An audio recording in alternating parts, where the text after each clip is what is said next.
কেমন আছো? হয়তো ভালো, আবার হয়তো ভালো না। তোমার জীবন সঙ্গী সে কেমন আছে? ভালো। সে কি আমার মতোই তোমাকে কেয়ার করে? বাদ দাও না এইসব কথা। তোমার কি অবস্থা? তুমি কেমন আছো?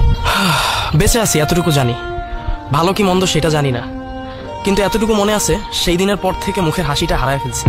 তোমার জীবন সঙ্গী কেমন আছে? সে অনেক ভালো আছে। সে সবসময় আমাকে আগলায় রাখতে চায়, তার বুকে ঠাঁই দিতে চায়, কিন্তু প্রকৃতি আমাকে তাকে সুখে রাখার শক্তি দেয় নাই। তবুও সে আমাকে অনেক ভালোবাসে। একটা মেয়ের ডিভোর্সের পরে তার সব থেকে বড় শত্রুকে জানো? তার নিজের পরিবার, তারপর সমাজ, তারপর সে নিজেই।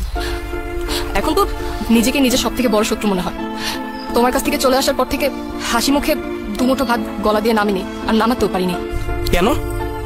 যার কাছে গেছিলা, যে তোমাকে আমার থেকে বেশি ভালোবাসা দিছিল, তার ঘরে উঠো নাই? আসলে ও একটা প্রতারক ছিল, বিভিন্ন মেয়েদের সাথে প্রেম করতো, আর মেয়েদের সাথে প্রেম করে শারীরিক সম্পর্ক করাটাই ওর নেশা ছিল। ও একটা ফালতু ছেলে, ওর প্ররোচনায় পড়ে আমার সুন্দর সংসারটা নষ্ট হয়ে গেল। ও, রায়হানের কি খবর? ও কেমন আছে? ওরা তো আমার কাছ থেকে ছিনায় নিয়ে গেছিলা। ওর কি মনে পড়ে আমার কথা? ভালো আছে, হ্যাঁ, তবে মাঝে মধ্যে বলে বাবা আসবে না। তখন তুমি কি বলো? বাদ দাও এসব কথা। তুমি তো আমাকে সময় দিতে না। আমি ভাবতাম তুমি মনে হয় আমাকে ভালোবাসো না, অন্য কারোর সাথে তোমার সম্পর্ক আছে। তুমি তো আমাকে বিকালে নিয়ে ঘুরতেও যেতে না। আমার তখন মনে হতো যে তুমি হয়তো বা আমাকে সময় দিতে চাচ্ছ না। আমি কতটা নির্বোধ ছিলাম। আমি যদি বুঝতে পারতাম যে তুমি আমার সুখের জন্য এতটা কষ্ট করতেছো, নিজের সুখ বিসর্জন দিয়ে কাজ করতেছো, কিন্তু আমি তা বুঝিনি। আমি সবসময় নিজের কথা চিন্তা করছি। আমার তখন নিজেকে অনেক একা একা মনে হতো। একাকিত্ব কাটানোর জন্য কি করবো কিছুই বুঝতে পারতাম না। ঠিক সেই সময় ও আমাকে মেসেজ করতো। প্রথমে ভেবেছিলাম যে ওর সাথে কথা বলবো কিনা, পরে চিন্তা করলাম যে না, ওর সাথে কথা বললে হয়তো বা আমার একাকিত্বটা কেটে যাবে। প্রথমে ওর সাথে বন্ধুর মতো কথা হয়, তারপরে বন্ধুত্ব থেকেই প্রেম। তুমি তো আমাকে কখনো সন্দেহই করতে না, কিন্তু হঠাৎ করে একদিন তুমি আমাকে সন্দেহ করলে, আর সেই বিষয়টা নিয়ে তোমার সাথে রাগ করে বাপের বাড়ি চলে যাই। আর তখন তুমি আমাকে আমার বাপের বাড়ি থেকে নিয়ে আসো, আর তারপর থেকেই তোমার বাড়িতে থেকে তোমার খেয়ে পরকীয়া শুরু করলাম। কিন্তু তার ফলাফল তো আজকে দেখতেছই। সেই দিন তো কোর্টে কেস তুমি জিতে গেছিলা, আমি হাইরা গেছিলাম।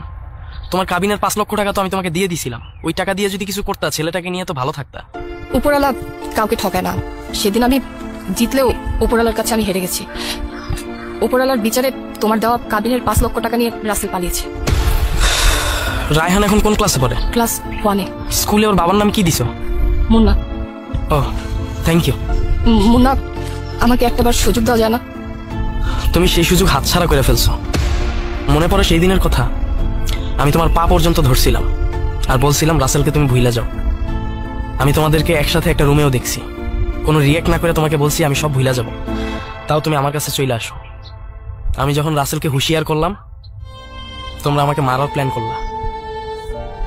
শেষমেশ আমার উপর নারী নির্যাতনের মামলা দিয়ে কোর্টে উঠায় অপমান করলা। আর এখন তো আমি বিবাহিত, এই সুযোগ আর নাই। যদি পারো আমাকে ক্ষমা করে দিও। ক্ষমা করে দিছি তোমাকে অনেক আগেই। তোমার উপর আমার রাগও নাই, অভিমানও নাই। আসলে এটা আমার ভাগ্যে ছিল তো। আচ্ছা ঠিক আছে, আমি তাহলে আসি। আমার অনেক দেরি হয়ে যাচ্ছে, কারণ আমার পরিবারের মানুষরা তো এখন আর আমাকে তাদের মেয়ে মনে করে না। আবার দেরি করে গেলে অনেক কথা শোনাবে।